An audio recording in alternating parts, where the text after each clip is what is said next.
৬৫,০০০ অবসরপ্রাপ্ত শিক্ষকের পেনশন বিতরণ আগস্টে শুরু। অবসরপ্রাপ্ত প্রায় ৬৫,০০০ শিক্ষকের পেনশনের টাকা দেওয়া আগস্ট মাসে শুরু হবে বলে জানিয়েছেন শিক্ষা এবং প্রাথমিক ও গণশিক্ষামন্ত্রী ডক্টর আ.ন.ম এহসানুল হক মিলন। গতকাল মঙ্গলবার চট্টগ্রাম কলেজ অডিটোরিয়ামে এইচএসসি ও সমমান পরীক্ষা উপলক্ষে চট্টগ্রাম শিক্ষা বোর্ড, মাদ্রাসা শিক্ষা বোর্ড ও কারিগরি শিক্ষা বোর্ডের কেন্দ্রের ভারপ্রাপ্ত কর্মকর্তাদের সঙ্গে মত বিনিময় সভায় প্রধান অতিথির বক্তব্যে মন্ত্রী কথা বলেন। তিনি জানান, এ উদ্যোগ বাস্তবায়নে চলতি বাজেটে ২০০ কোটি টাকা বরাদ্দ রাখা হয়েছে। শিক্ষামন্ত্রী আরও বলেন, অর্থ মন্ত্রণালয়ের সহায়তায় ২,০০০ কোটি টাকার একটি বন্ডের ব্যবস্থা করা হয়েছে। এর আওতায় আগস্ট মাস থেকে প্রায় ৬৫,০০০ অবসরপ্রাপ্ত শিক্ষককে পেনশনের টাকা দেওয়া শুরু হবে। এ সুবিধা ধাপে ধাপে প্রায় ২ লাখ পেনশনভোগীর মধ্যে সম্প্রসারণ করা হবে। এ সময় মাধ্যমিক ও সমমান পরীক্ষার ফল ২০ জুলাই প্রকাশিত হবে বলে জানিয়েছেন শিক্ষামন্ত্রী।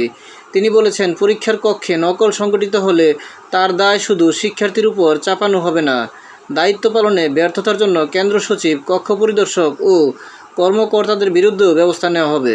সভায় শিক্ষার মানোন্নয়ন, বিদ্যমান সমস্যা দূর করা, শিক্ষকদের যথাযথ মূল্যায়ন, পরীক্ষা ও কারিকুলাম সংস্কার সহ বিভিন্ন বিষয়ে কথা বলেন এবং নিজের পরিকল্পনা তুলে ধরেন। একই সঙ্গে উপস্থিত শিক্ষক কর্মকর্তাদের কাছ থেকে পরামর্শও নেন। সভায় আগামীতে অভিন্ন প্রশ্নে পরীক্ষা গ্রহণের বিষয়টিও তুলে ধরেন শিক্ষামন্ত্রী। সভায় ৩ পার্বত্য চট্টগ্রামে শিক্ষা ব্যবস্থার উন্নয়নে দৃঢ় অঙ্গীকার ব্যক্ত করেন তিনি। সভায় বিশেষ অতিথি হিসেবে বক্তব্য দেন চট্টগ্রাম সিটি কর্পোরেশনের মেয়র ডাক্তার শাহাদাত হোসেন, ভূমি প্রতিমন্ত্রী হেলাল উদ্দিন, চট্টগ্রাম ১০ আসনের সংসদ সদস্য সাইদ আল নোমান। উপস্থিত ছিলেন চট্টগ্রাম ৮ আসনের সংসদ সদস্য এরশাদুল্লাহ, চট্টগ্রাম ৯ আসনের সংসদ সদস্য আবু সুফিয়ান, বিভাগীয় কমিশনার ডক্টর মোহাম্মদ জিয়াউদ্দিন প্রমুখ। ভিডিওটি ভালো লাগলে লাইক, কমেন্ট ও শেয়ার করে দিবেন এবং শিক্ষা ও শিক্ষা বিষয়ক সংবাদ পেতে চ্যানেলটি সাবস্ক্রাইব করে পাশে থাকার অনুরোধ জানিয়ে সকলের সুস্বাস্থ্য কামনা করে এখানেই শেষ করছি। আসসালামু আলাইকুম।